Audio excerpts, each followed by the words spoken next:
ये मेघना जी को बोल रहा था कि अब हमारे को बोलने के लिए तो इस बेटी ने कुछ छोड़ा ही नहीं। थोड़ी बहुत कसर रही तो एक दो वक्ता जो आए उन्होंने बिल्कुल ही साफ कर दिया। मगर दोस्तों, जो ऐसे व्यक्तित्व होते उनकी अनेकों अनेक ऐसी गाथाएं होती हैं, समाज में ऐसे किए हुए काम होते हैं जो अनगणित हैं और जिनका अनुसरण करें, जिनको याद करें तो वो इतनी लंबी श्रृंखला बन जाती है कि उसका एक पूरा इतिहास लिखा जा सकता है। और इनका तो इतिहास लिखा गया।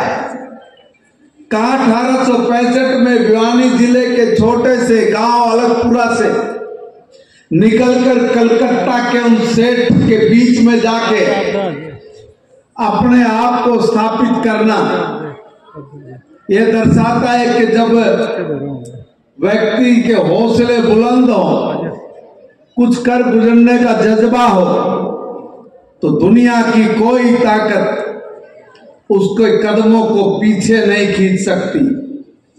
आदमी के अंदर हुनर है, हुनर के दम पर कुछ भी करे उसके लिए हौसला है, और उस हौसले के साथ अगर होश भी हो तो अद्भुत और निराला संगम एक ऐसा इतिहास रच देता है जो समाज के लिए प्रेरणा बन जाता है।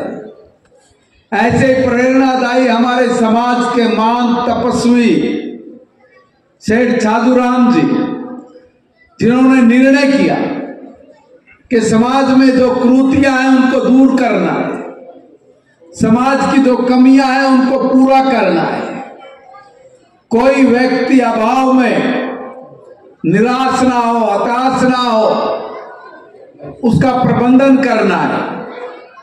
तो पहले ही तय किया कि हम लोग अपनी बच्चों की शिक्षा की तरफ ध्यान देंगे, और उन्होंने अपनी बेटियों की शिक्षा इसको इतना फोकस किया कि अगर हम लोग अपनी बेटी को पढ़ाते तो समझ लीजिए कि हम पूरे समाज को ही शिक्षित कर लेते हैं।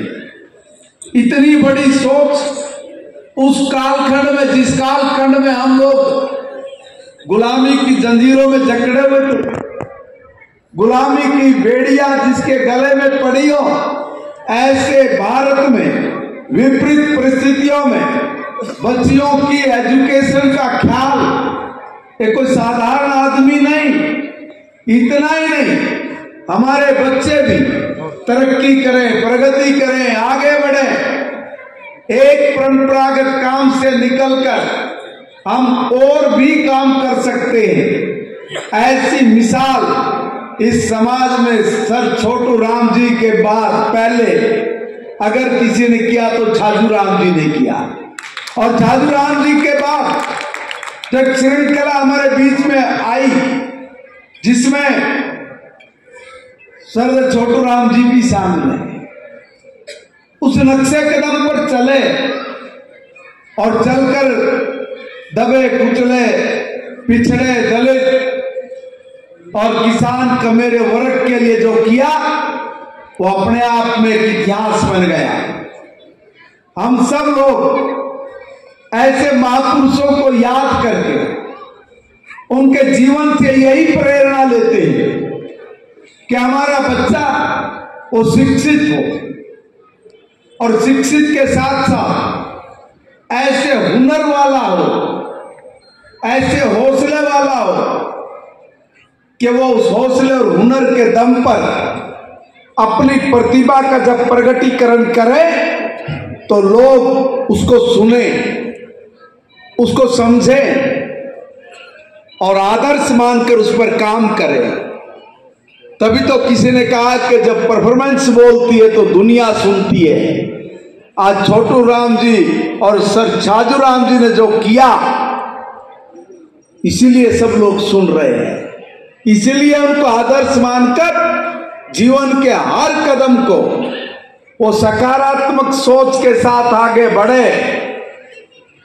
ऐसे विचारों को ग्रहण करके हम अपने समाज की तरक्की, उन्नति, प्रगति, समृद्धि के लिए लगातार ऐसे आयोजन करते हैं। हम सब सहयोग की बात करें, ऐसी सोच हमारी हो कि हम अपने जीवन का 100% करेंगे और 100% करते हुए हमने किसी को पीछे रहे उसका भी हाथ पकड़ के आगे लेके चलना है। मगर एक दौर ऐसा आया कि उसके कारण हम बहुत सारी ऐसी चीजें कर बैठते हैं कि जो हमारे समाज के लिए बहुत खराब होती है। हमें बाकी समाजों से भी सीखना चाहिए कि वो कैसे एक दूसरे की मदद करके उस समाज को आगे बढ़ाने का काम करते हैं। दोस्तों, अपने अंदर कंपटीशन आ जाए, हम जबरदस्ती ले लेते कि देखो ये आगे निकल रहा है, ये आगे निकल रहा है। हम उसकी तरक्की के, उसकी प्रगति के गलत मायने और गलत तरीके, गलत सोच, वो कहीं ना कहीं हमारे लिए एक नासूर बन गई है और बन भी रही है।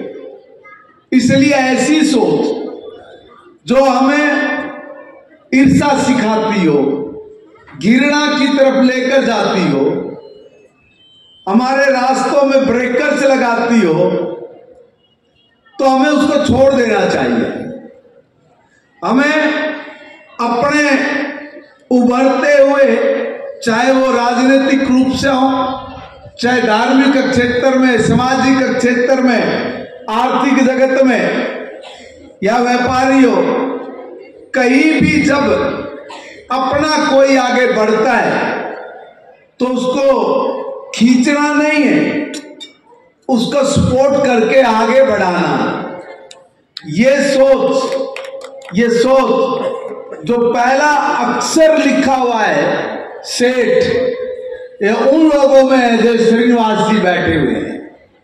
हम लोग सेठ साजू राम उनके वंशज हैं और सेठ इसीलिए है, उनसे प्रेरणा, अपना समाज ये प्रेरणा ले कि सेठ की तरह हाथ पकड़ के खींच के आगे लेके जाना है, पीछे नहीं रखना, उसको रोकना नहीं है, उसको समृद्धि, सुख, शांति, आनंद के रास्ते पे हमें साथ देना है, सहयोग करना है। ये जो सहयोग का भाव है, ये जितना हमारे अंदर प्रगाढ़ होगा उतना ही हमारा समाज प्रगति के रास्ते पर आगे बढ़ेगा।